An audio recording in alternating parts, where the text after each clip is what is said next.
लोकसभा में नेता विपक्ष राहुल गांधी का बड़ा दावा, कहा मेरे खिलाफ ईडी रेड की प्लानिंग चल रही है। जाहिर है दो में से एक को मेरा चक्रव्यूह वाला भाषण पसंद नहीं आया, बाहें फैलाकर कर रहा हूं इंतजार। आज संसद के दोनों सदनों में आम बजट पर चर्चा। आज कृषि मंत्री शिवराज सिंह चौहान देंगे किए गए कामों की जानकारी, साथ ही पेश करेंगे आगे की योजना। आज दिल्ली में केंद्रीय कैबिनेट की बैठक। आज ही आर्थिक मामलों की कैबिनेट समिति की भी मीटिंग है। शाम 6 बजे हो सकती है ये बैठक। आज झारखंड विधानसभा के मानसून सत्र का अंतिम दिन। मौजूदा हेमंत सरकार के कार्यकाल का अंतिम सत्र विधानसभा में बीते 2 दिनों से जारी है गतिविधि। झारखंड बीजेपी अध्यक्ष बाबूलाल मरांडी ने किया दावा, पार्टी के बढ़ते प्रभाव से घबरा गए हैं हेमंत सोरेन। विधानसभा में दबाई जा रही है आवाज। झारखंड बीजेपी प्रभारी हेमंता बिस्वा शर्मा का हेमंत सरकार पर निशाना, कहा 2 बांग्लादेशी घुसपैठियों ने जमीन पर कब्जा किया। स्थानीय प्रशासन पर पीड़ित की मदद नहीं करने का आरोप लगाया। झारखंड के सीएम हेमंत सोरेन का विपक्ष का पलटवार, कहा नेता निष्क्रिय हो गए हैं, इसलिए रिचार्ज के लिए बाहरी नेताओं को बुला रहे हैं। पश्चिम बंगाल की मुख्यमंत्री ममता बनर्जी ने भी इंश्योरेंस प्रीमियम से जीएसटी हटाने की मांग की। एक्सपोज करके कहा कि आम आदमी की मूलभूत चीजों पर पड़ता है सीधा असर, मांग नहीं मानी तो होगा आंदोलन। कांग्रेस सांसद गौरव गोगोई ने कहा, पिछले 2 महीने में 4 मालगाड़ियां पटरी से उतरी, 14 लोगों की मौत हुई, कई हादसे हुए। रेल मंत्री ने नैतिक जिम्मेदारी लेने के बजाय विपक्ष को धमकाने की कोशिश की। रेल मंत्री अश्विनी वैष्णव ने कहा कि जल्द ही ट्रेन में 4 जनरल कोच का स्टैंडर्ड कंपोजिशन होगा। पूरा सस्ती यात्रा को ध्यान में रखते हुए 5 महीने पहले शुरू हुई अमृत भारत ट्रेन। बीजेपी विधायक ने सीएम योगी के विभाग पर लगाए भ्रष्टाचार के आरोप। उन्नाव से विधायक अनिल सिंह ने लिखी चिट्ठी, कहा करप्शन की पराकाष्ठा लांघ रहे हैं कर्मचारी। यूपी के सीएम योगी आदित्यनाथ ने किस्सा सुनाकर विपक्ष पर साधा निशाना, कहा एसपी और कांग्रेस बार बार खटाखट योजना के जरिए नहीं दे सकेंगे जनता को धोखा। यूपी विधानसभा में फंस सकता है नजूल संपत्ति विधेयक। विधान परिषद ने प्रवर समिति के पास भेजा, खुद भूपेंद्र चौधरी ने विधान परिषद में रखा था प्रस्ताव। नजूल जमीन विधेयक को लेकर अखिलेश यादव का एक्सपर्ट पोस्ट। बीजेपी के कुछ लोगों के निजी फायदे के लिए लाया जा रहा विधेयक, आसपास की जमीन हड़पने की है कोशिश। बीजेपी के सहयोगी दल के नेता अनुप्रिया पटेल ने विधेयक को गैर जरूरी और जनता की भावना के खिलाफ बताया। यूपी सरकार से विधेयक को वापस लेने की मांग की। नजूल विधेयक को लेकर प्रयागराज में लोग परेशान। यहां के 2 विधायकों ने भी कानून का विरोध किया है। नजूल की जमीन पर बसा है करीब 1/3 शहर। जेडीयू सांसद देवेश चंद ठाकुर ने अपने ही गठबंधन पर गंभीर आरोप लगाए, कहा सीतामढ़ी में आरजेडी ने हमारे सामने लड़ाई लड़ी, लेकिन जेडीयू बीजेपी हमारे साथी या हमारे पीछे मुझे मालूम नहीं। उत्तराखंड के मुख्यमंत्री धामी ने म्यांमार में उत्तराखंड के लोगों की सुरक्षित वापसी लेने की अपील की है। विदेश मंत्री एस जयशंकर को जानकारी दी, 15 से अधिक पुरुष और महिलाओं से जबरन करवाया जा रहा काम। राहुल और प्रियंका गांधी के वायनाड दौरे का दूसरा दिन। राहत के काम में मदद के लिए पार्टी नेताओं के साथ बैठक, ग्राम पंचायत के प्रतिनिधियों से भी मुलाकात। वायनाड के चुरलामला में पहुंचे राहुल गांधी और प्रियंका गांधी, आपदा से प्रभावित लोगों से मुलाकात की है, पुनर्वास और हर संभव मदद का भरोसा दिया है। घायल लोगों से मिलने के बाद राहुल गांधी ने कहा, आज वही दुख महसूस हो रहा है जो पिता के मौत पर हुआ। यहां तो कुछ लोगों ने अपना परिवार खो दिया, ये त्रासदी बहुत बड़ी है। वायनाड में सेना का रेस्क्यू और सर्च ऑपरेशन जारी। मलबे में दबे लोगों की तलाश में खोजी कुत्तों का इस्तेमाल किया जा रहा। लैंडस्लाइड से कटे इलाकों के लिए पुल भी बनाए जा रहे हैं। हिमाचल प्रदेश के मंडी जिला में बारिश से तबाही। राजबन गांव में बादल फटा, अब तक 2 लोगों के शव बरामद। लापता लोगों की तलाश जारी है। एनडीआरएफ की टीमें तलाश में जुटी। शिमला के समीच गांव में बादल फटने से भारी तबाही। आपदा की भीड़ चढ़े घर, स्कूल, अस्पताल, हर तरफ बिखरा नजर आ रहा मलबा। कुदरत का कहर झेल रहे लोग। शिमला के डिप्टी कमिश्नर ने आपदा प्रभावित इलाके का दौरा किया। आपदा के बाद कई लोग घायल हैं, चलाया जा रहा है सर्च ऑपरेशन। प्रभावित लोगों के विस्थापन की तैयारी। एबीपी न्यूज पर शिमला के आपदा प्रभावितों की आप बीती। बुधवार रात करीब 12 बजे सुनाई दी तेज आवाज। इसके साथ ही कुछ ही देर बाद बहने लगा बाढ़ का पानी। लोगों ने ऊंचाई वाली जगह पर भागकर अपनी जान बचाई। मंडी जिले में हुई भारी बारिश और उफान पर नदी नाले। डैम से पानी छोड़े जाने के बाद उफान पर ब्यास नदी। भूस्खलन से जिले की 135 सड़कें बंद। केदार घाटी में हुई भारी बारिश के बाद रेस्क्यू ऑपरेशन जारी। हेली सेवा के माध्यम से 350 से ज्यादा श्रद्धालु रेस्क्यू किए गए हैं। जंगल के रास्ते निकाले गए 1460 तीर्थयात्री। केदारनाथ यात्रा पर गए तीर्थयात्रियों का रेस्क्यू। तीर्थयात्रियों ने की प्रशासन के इंतजामों की तारीफ। सफल रेस्क्यू पर उत्तराखंड सरकार का आभार जताया। मसूरी देहरादून मार्ग पर भूस्खलन। नेशनल हाईवे 707A पर लाइब्रेरी बस स्टैंड के पास गिरा मलबा। कई और मार्गों पर भूस्खलन, वाहनों की आवाजाही हुई बाधित। उत्तराखंड में हुए भारी बारिश के बाद नुकसान पर सांसद अनिल बलूनी ने एबीपी न्यूज से कहा, प्रभावित क्षेत्र में तेजी से चल रहा है राहत और बचाव का काम। राज्य और केंद्र सरकारें कर रही हैं काम। मुख्यमंत्री पुष्कर सिंह धामी ने किया टिहरी के आपदा प्रभावित क्षेत्रों का दौरा। बारिश और भूस्खलन से हुए नुकसान का जायजा भी लिया। प्रभावित लोगों से मुलाकात करके हालचाल जाना।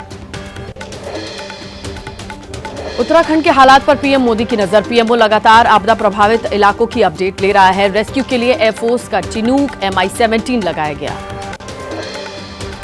यूपी के एटा में भारी बारिश के चलते गिरी मकान की छत। एक ही परिवार के 6 लोग मलबे में दबे। 2 लोगों की मौत, 4 घायलों को अस्पताल में भर्ती करवाया। भारी बारिश की वजह से ग्रेटर नोएडा की सोसाइटी में जल भराव। एक फ्लैट के भीतर फव्वारे की तरह गिरने लगा पानी। ग्रेटर नोएडा के एस प्लेटिनम सोसाइटी की तस्वीरें। जयपुर में रेस्क्यू टीमों ने बरामद किया नाले में बहे बच्चे का शव। सर्च टीम ने कड़ी मशक्कत के बाद बरामद की डेड बॉडी। जल भराव की वजह से नाले में बह गया था बच्चा। जयपुर में भारी बारिश के बाद सड़कों पर जल भराव। लोगों को आने जाने में परेशानी। एहतियात के तौर पर आज स्कूलों की छुट्टी की गई। मध्य प्रदेश के मंडला में भारी बारिश की वजह से उफान पर नर्मदा नदी। जिला मुख्यालय से कटा कई इलाकों का संपर्क। लोगों को नदी किनारों से दूर रहने की हिदायत दी गई। मध्य प्रदेश के मंडला में नर्मदा नदी का जलस्तर बढ़ने के बाद घाट डूबे। किनारे पर बने मंदिर तक पहुंचा नदी का पानी। घाट के पास बने कई छोटे मंदिर भी पानी में डूबे। मध्य प्रदेश के सिंगरौली में भारी बारिश से उफान पर आई नदी। पुल के ऊपर से बहने लगा कई फीट पानी। घंटों तक बाधित रही वाहनों की आवाजाही। हाईवे बंद होने से लगी वाहनों की लंबी कतार। गुजरात के राजकोट में खेत में लगे 800 फीट गहरे बोरवेल से अचानक फूट पड़ा फव्वारा। पानी के प्रेशर से बोरवेल का पाइप मोटर भी हवा में उड़ा। घटना का वीडियो सोशल मीडिया पर वायरल। दिल्ली एनसीआर में बीती रात से रुक रुक कर जारी है बारिश का दौर। राजधानी के कई इलाकों में बारिश की वजह से सड़कों पर जल भराव। ट्रैफिक की रफ्तार पर लगाम ब्रेक। मौसम विभाग ने आज भी जारी किया कई राज्यों के लिए अलर्ट। उत्तराखंड, हिमाचल प्रदेश में ऑरेंज अलर्ट तो कुछ जगहों पर रेड अलर्ट भी जारी किया गया। दिल्ली में बेसमेंट में चलने वाले कोचिंग सेंटर्स पर एमसीडी की कार्रवाई। 34 कोचिंग सेंटर्स को किया गया सील। सबसे ज्यादा वेस्ट जोन में बेसमेंट में चलते मिले 23 कोचिंग संस्थान। दिल्ली में छात्रों का प्रदर्शन जारी। प्रदर्शन स्थल पर पहुंचे मृत छात्रों के रिश्तेदार। कहा, कोचिंग इंस्टीट्यूट ने नहीं दी जानकारी। छात्र के परिजनों के लिए मांगा 5 करोड़ का मुआवजा। दिल्ली में मृतक छात्रों के नाम पर बनेगी 4 लाइब्रेरी। मेयर शैली ओब्रॉय ने कहा कि मौत की क्षति पूरी नहीं कर सकते, लेकिन सार्वजनिक पढ़ाई के साथ स्थानों को ठीक करने की कोशिश होगी। सुपर 30 के संस्थापक आनंद कुमार ने कहा, सरकार को बनाना चाहिए कोचिंग एक्ट। पुराने कानून में होना चाहिए संशोधन। कोचिंग फीस को लेकर भी होने चाहिए नियम कानून। दिल्ली सरकार की कोचिंग संस्थान और हॉस्टल को लेकर कानून बनाने की तैयारी। आप नेता संजय सिंह ने कहा कि 10 छात्रों का प्रतिनिधिमंडल दिल्ली सरकार की मदद करे। दिल्ली सरकार के मंत्री सौरभ भारद्वाज का दावा, एमसीडी के लिए मनीष सिसोदिया ने मांगा था फंड। आतिशी और मैंने भी लिखी थी चिट्ठी। मनोज तिवारी ने भी किया था फंड दिलाने का वादा, लेकिन कुछ हुआ नहीं। दिल्ली के कोचिंग में छात्रों की मौत का मामला। आरोपी एसयूवी मालिक मनोज कथूरिया को राहत की सजारी कोर्ट में जमानत। मथुरा कृष्ण जन्मभूमि केस में इलाहाबाद हाईकोर्ट ने मुस्लिम पक्ष की याचिका को खारिज किया। अयोध्या के संतों ने कहा कि मंदिर में पर्याप्त सबूत हैं। मथुरा में भी बनेगा भव्य मंदिर। श्री कृष्ण जन्मभूमि शाही ईदगाह मामले में हाईकोर्ट के फैसले पर बोले मुस्लिम धर्मगुरु मुफ्ती जाहिद अली, देश में झगड़ा बढ़ाने वाला कोर्ट का फैसला है। इलाहाबाद हाईकोर्ट के आदेश पर शिवसेना यूटीबी सांसद प्रियंका चतुर्वेदी का बीजेपी पर हमला। कहा, राम के नाम पर राजनीति करने वालों को पहले प्रभु राम ने सबक सिखाया, अब कृष्ण भी सबक सिखाएंगे। इलाहाबाद हाईकोर्ट के आदेश पर बीजेपी सांसद ब्रजलाल का विवादास्पद बयान। बोले, हम औरंगजेब नहीं हिंदुस्तान की औलाद है। मुस्लिम भाइयों को भी फैसले का करना चाहिए स्वागत। मथुरा शाही ईदगाह मामले में हाई कोर्ट के फैसले का काशी संतों ने भी स्वागत किया। स्वामी जितेंद्रानंद सरस्वती ने कहा, लोकतांत्रिक देश में बहुसंख्यक समाज के हक को मान्यता मिलनी चाहिए। श्री कृष्ण जन्मभूमि फैसले पर यूपी के डिप्टी सीएम ब्रजेश पाठक ने प्रतिक्रिया दी। हाईकोर्ट के फैसले का स्वागत किया, कहा जन भावना के अनुरूप फैसला आया है। हिंदू पक्ष के वकील विष्णु शंकर जैन ने कहा, इलाहाबाद हाईकोर्ट ने सुनवाई जारी रखने का फैसला सुनाया। प्लेसेस ऑफ वर्शिप एक्ट का नैरेटिव ध्वस्त। हिंदू पक्ष के वकील विष्णु शंकर जैन ने कहा कि अब 12 अगस्त को आगे की सुनवाई होगी। अगर मुस्लिम पक्ष सुप्रीम कोर्ट गया तो वहां भी मजबूती से खड़े रहे। कोटा के अंदर कोटा को सुप्रीम कोर्ट ने मंजूरी दी। अब राज्य सरकारों के पास कानून बनाने का अधिकार है। कोर्ट ने 2004 के अपने पुराने फैसले को पलटा। आप सांसद संजय सिंह ने कहा कि आरक्षण का आधार जातिगत भेदभाव। राष्ट्रपति पद पर होने वक्त के बावजूद मंदिर और संसद भवन के उद्घाटन में रामनाथ कोविंद और राष्ट्रपति द्रौपदी मुर्मू को नहीं बुलाया गया। बिहार में आरक्षण की नवी सूची में डालने को लेकर जेडीयू और आरजेडी आमने सामने। मंत्री मदन सहनी ने फैसले का स्वागत किया तो श्याम रजक ने कहा कि बिहार में तेजस्वी के कारण हुई जाति जनगणना। बिहार में जातीय गणना को लेकर आरजेडी और कांग्रेस ने जेडीयू को घेरा। कहा, राहुल तेजस्वी के दबाव में नीतीश कुमार ने कराई थी जातीय जनगणना, लेकिन अब पीएम मोदी ने मना किया तो चुप है नीतीश कुमार। कांग्रेस ने जेडीयू को घेरते हुए कहा कि पीएम मोदी से डर गए हैं नीतीश कुमार। जेडीयू प्रवक्ता ने कहा कि हमारी सरकार ने बिहार में जाति जनगणना करा दी, अब इस पर केंद्र सरकार को लेना है फैसला। भारत और वियतनाम के बीच द्विपक्षीय व्यापार में 85% से अधिक बढ़ोतरी। $300 मिलियन की क्रेडिट लाइन पर बनी सहमति। रक्षा उत्पादन में प्रौद्योगिकी हस्तांतरण पर भी चर्चा। भारत दौरे पर आए वियतनाम के प्रधानमंत्री से प्रधानमंत्री मोदी की मुलाकात हुई। एक्स पर पोस्ट करके पीएम मोदी ने लिखा, पिछले दशक में वियतनाम के साथ संबंध मजबूत हुए हैं। हम विकासवाद का समर्थन करते हैं। आज से राष्ट्रपति भवन में राष्ट्रपति द्रौपदी मुर्मू की अध्यक्षता में होने वाला पहला राज्यपालों का सम्मेलन। उपराष्ट्रपति, प्रधानमंत्री और केंद्रीय मंत्री भी इसमें शामिल होंगे। दिल्ली में 15 अगस्त को लेकर के आतंकी हमले का अलर्ट। पुलिस ने drone, paragliders, hot air balloon सहित कई चीजों पर रोक लगाई है। 16 अगस्त तक ये प्रतिबंध लागू रहेगा। लखनऊ के गोमती नगर में दंपति से अभद्रता का मामला। अब तक कुल 16 आरोपियों को गिरफ्तार किया गया। पहले 4 लोगों को किया था अरेस्ट। लखनऊ में महिला से अभद्रता पर सीएम योगी सख्त। डीसीपी, एडीसीपी और एसीपी को हटाया। दरोगा समेत पूरी चौकी को सस्पेंड किया। एक्शन के बाद पुलिस महकमे में हड़कंप। विधानसभा में सीएम योगी ने अराजक तत्वों को चेतावनी दी। कहा, महिला सुरक्षा हमारे लिए सर्वोच्च है। महिलाओं से बदतमीजी करने वालों पर सद्भावना नहीं बल्कि बुलेट ट्रेन चलाई। पूर्व कैबिनेट मंत्री हरिशंकर तिवारी की प्रतिमा बनाने के लिए बने चबूतरे पर बुलडोजर चल गया। अखिलेश यादव ने एक्स पर पोस्ट कर कहा, दिवंगत लोगों के मान सम्मान पर भी चलने लगा है बुलडोजर। शंभू बॉर्डर को खोलने के लिए आज सुप्रीम कोर्ट में फिर सुनवाई होगी। कोर्ट ने हरियाणा, पंजाब सरकार से किसानों से बात करने के लिए वार्ताकारों के नाम तय करने के लिए कहा। इलेक्टोरल बॉन्ड्स के जरिए राजनीतिक पार्टियों को कॉर्पोरेशन कंपनियों से घूस लेने का आरोप। मामले की एसआईटी जांच की मांग। एनजीओ की याचिका पर सुप्रीम कोर्ट में आज फिर सुनवाई। महाराष्ट्र के 2 शहरों औरंगाबाद और उस्मानाबाद का नाम बदलने के खिलाफ याचिका। आज सुप्रीम कोर्ट में सुनवाई। बॉम्बे हाई कोर्ट ने राज्य सरकार के फैसले को कानूनी रूप से सही ठहराया। सिख विरोधी दंगों पर 40 साल बाद जगदीश टाइटलर के खिलाफ आरोप तय करने वाला फैसला आ सकता है। दिल्ली की राउस एवेन्यू कोर्ट ने 19 जुलाई सुरक्षित रखा था यह फैसला। पूर्व ट्रेनी आईएएस पूजा खेडकर को दिल्ली की पटियाला हाउस कोर्ट से नहीं मिली राहत। कोर्ट ने पूजा खेडकर की जमानत याचिका खारिज की। कोर्ट ने कहा, यूपीएससी के अंदर किसने मदद की, इसकी भी जांच। शरद पवार गुट के नेता और पूर्व मंत्री जितेंद्र अवाड़ की कार पर हमला। ठाणे से मुंबई आ रहे थे पूर्व मंत्री। स्वराज संगठन के बताए जा रहे हैं कार्यकर्ता। लुधियाना से वरिष्ठ कांग्रेस नेता और पूर्व मंत्री भारत भूषण आशु गिरफ्तार। ईडी ने शाम तक की थी पूछताछ। 2000 करोड़ के घोटाले का है आरोप। मुंबई के अंधेरी में पुलिस ने नशे में धुत होकर गाड़ी चलाने और गाड़ी खड़ी करके टक्कर मारने वाले आरोपी 26 साल के युवक को गिरफ्तार किया। पार्टी के बाद नशे में ड्राइव कर रहा था आरोपी। नोएडा में लग्जरी कार चोर गिरोह का खुलासा। पुलिस ने 5 शातिरों को किया गिरफ्तार। आरोपियों से 17 लग्जरी कारें बरामद हुई हैं। दिल्ली एनसीआर में ऑन डिमांड दर्जनों कारें चोरी करने का। कन्नौज में मां प्रेमी के साथ मिलकर मानसिक रूप से विक्षिप्त 12 साल के बेटे की हत्या कर दी। पोस्टमार्टम से हत्या का खुलासा हुआ। पुलिस ने दोनों आरोपियों को गिरफ्तार किया।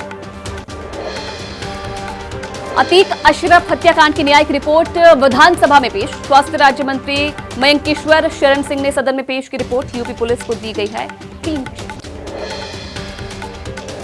जम्मू कश्मीर के अनंतनाग जिले में मादक पदार्थों की तस्करी के खिलाफ बड़ी कार्रवाई। पुलिस ने बिजबेहरा से 2 करोड़ का कॉम्प्लेक्स जब्त किया है। भारी मात्रा में प्रतिबंधित पदार्थ भी बरामद हुआ।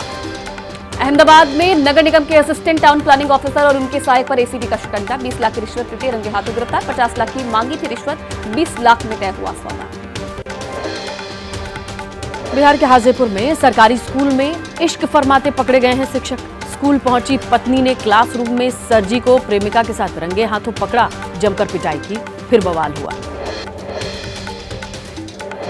कर्नाटक के हावेरी में मोबाइल रिपेयरिंग के दौरान हादसा हो गया। युवक के हाथ में मोबाइल फट गया। जोरदार धमाके के साथ अचानक मोबाइल फट गया। सीसीटीवी में कैद हुई विस्फोट की तस्वीरें। आम आदमी को राहत देने के लिए दिल्ली एनसीआर में तैयारी। आज से 50 रुपए प्रति किलो की दर से टमाटर बेचेगी केंद्र सरकार। मुंबई के रिटेल मार्केट में भी रियायती दर पर मिलेंगे टमाटर। सुल्तानपुर में राहुल गांधी से मिलने के बाद रामचैत मोची की किस्मत ही बदल गई। राहुल गांधी के हाथों से सिली चप्पल के 5 से 10 लाख रुपए तक का ऑफर मिला है। मोची की दुकान बनी सेल्फी पॉइंट। शेयर बाजार में लगातार 5वें दिन उछाल से नए शिखर पर शेयर बाजार। पहली बार 25,000 अंक के पार पहुंचा निफ्टी। 126 अंकों की तेजी के साथ बंद हुआ सेंसेक्स। ओलंपिक में मेडल की हैट्रिक लगाने के इरादे से आज शूटिंग रेंज में उतरेंगी मनु भाकर। 25 मीटर पिस्टल के इवेंट में क्वालिफिकेशन राउंड का आज दोपहर 12:30 बजे से मुकाबला। बैडमिंटन में सात्विक चिराग शेट्टी का क्वार्टर फाइनल में हार से सामना। वर्ल्ड नंबर 3 मलेशियाई जोड़ी ने मात दी। भारतीय जोड़ी को 21-13, 14-21, 16-21 से मिली हार। बैडमिंटन में भारतीय शटलर लक्ष्य सेन ने क्वार्टर फाइनल में जगह बनाई है। प्री क्वार्टर फाइनल मुकाबले में हमवतन एचएस प्रणय को हराया। आज लक्ष्य का quarter final match. Badminton star PV Sindhu का ओलंपिक सफर खत्म। प्री क्वार्टर फाइनल में चीन की ही बिंग से हार मिली। सिंधु ने पिछले 2 ओलंपिक में सिल्वर और ब्रॉन्ज जीता था। पेरिस ओलंपिक में बहुत बड़ा विवाद। 2 ट्रांसजेंडर्स को शामिल किए जाने के मामले ने तूल पकड़ लिया। अल्जीरिया के ईमान खलीफ और इटली के बॉक्सर मुकाबले की हो रही है आलोचना। ईमान खलीफ के पंच की वजह से महिला बॉक्सर ने बीच में फाइट छोड़ दी। एलन मस्क, मार्टिना नवरातिलोवा, जेके रोलिंग ने आयोजकों की आलोचना की। पिछले लिंग परीक्षण में फेल रही थी ईमान खलीफ। पेरिस ओलंपिक में भारतीय गोल्फर दीक्षा डागर की कार का एक्सीडेंट। हादसे में दीक्षा डागर जख्मी। कार में बैठी दीक्षा की मां अस्पताल में भर्ती। 7 महीने की प्रेग्नेंट एथलीट ने ओलंपिक में किया परफॉर्म। तलवारबाजी में मिस्र की नादा हाफिज हारी, लेकिन ओलंपिक में नादा का नाम चैंपियन मदर के रूप में दर्ज हो गया। ओलंपिक में तुर्की के 51 साल के शूटर यूसुफ दिकेट की तस्वीर इंटरनेट पर खूब धूम मचा रही है। बिना सुरक्षा सामान 10 metre air pistol mix team event में सिल्वर मेडल जीता।